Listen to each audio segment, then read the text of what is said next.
Hey everybody, Charlie Stevens here. Thank you so much for joining me for another guitar lesson. Alright, in this one we're going to be checking out a really short little easy riff to play from a tune called Runnin' Down the Dream by Tom Petty. Great tune, great easy riff. It uses the idea of a pedal point, which we recently learned about on this channel, so please check out the video about pedal points if you haven't watched that one yet. But this is a great example of where we can see that concept in the wild in this classic rock and roll tune here. Okay, so first of all, what is a riff? So a riff is guitar speak for basically a short musical phrase. Okay, and honestly I think there's some room for interpretation on this. I think you can kind of develop your own kind of understanding of what a riff is. An example of a riff would be something like this. Right? So just a short musical phrase. Now that happens a few different times and it comes back later in the song. So it's sort of a part of the song. It's an important musical figure in the song. As opposed to a lick, which would be something maybe like this, which I could put that in a number of songs and it doesn't really sound like the song, whereas this, that's Running Down the Dream. You know what I mean? So that's my understanding of a riff, is that they're a little bit more specific to the song. But basically it's a short musical phrase, usually repeated, okay? And that's kind of a big deal in rock music. It's very riff-based kind of music. Okay? Alright, so that's what a riff is, and we have our example riff here. And as I mentioned, it uses the pedal point on our open E.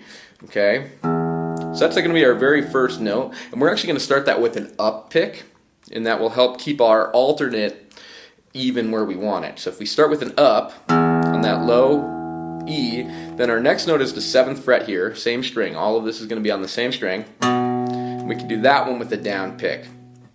Now we'll give that one a little more impact, so that's a good idea to do it like that, okay? Right back to the open string.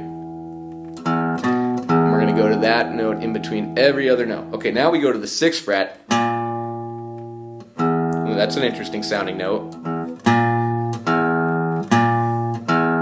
Okay, this happens to be called the tritone because it's 3 whole steps away. 1, 2, 3, tritone, 3 tones away, whole tones. Okay, and this is also known as the flat 5th or the blues note.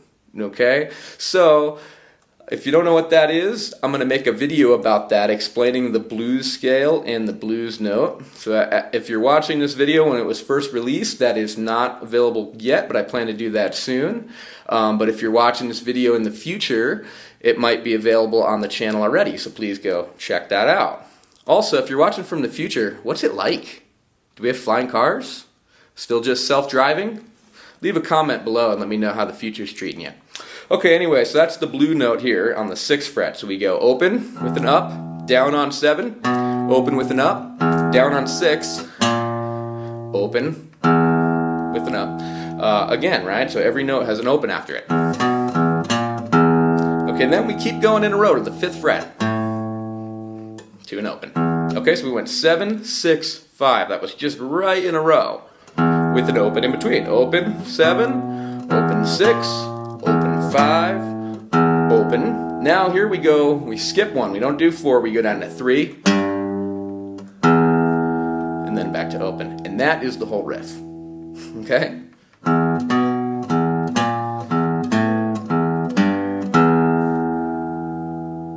Okay, so this is good practice for your alternate picking. We're going to start with an up, down, up, down, up, down, up, down, up. Real easy to remember. Every time I'm playing the open E string, it's with an up. Every time I'm playing one of my fretted notes, it's with a down. Okay? Great practice for your alternate picking. Now we could also use this for our practicing our pull-offs as well. We could do something like this.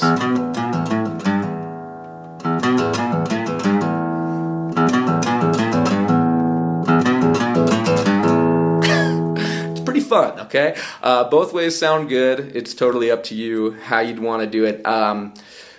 Do them both ways. Figure out which way you're stronger, practice it like that, and go, cool, I got this riff. Then go check out the way you're weaker and go, hey, let me practice it like that. Let me dial that in now, okay? Because it's good to be able to do these pull-offs nice and clean. You'll find that's kind of a challenge. And it's good to be able to pick every note and alternate pick it. Because if we're used to alternate picking every note, it's pretty easy to step away every now and again and get a pull-off. But if we're working from a place where mostly what we're comfortable doing is pull-offs, if we get to a passage where that's not possible and we have to pick every note, that might trip us up more so than going the other way, in my opinion. But like I said, they're both great ways to practice. So I hope you had fun learning that riff. We're just going to leave it there today. The rest of the song is pretty simple too. I think we know all the chords we need to play it. The strumming patterns involve some syncopation, so we'll touch base on that once we've kind of crossed that bridge. And but please leave a comment if you're interested in it, and we'll definitely get going on a video of the full tune in a little while here. All right, well, thank you so much for watching that. I hope you had a good time learning this riff, and I look forward to seeing you in another lesson really soon. If you're enjoying this series, please subscribe to the channel. Thanks a lot. Bye.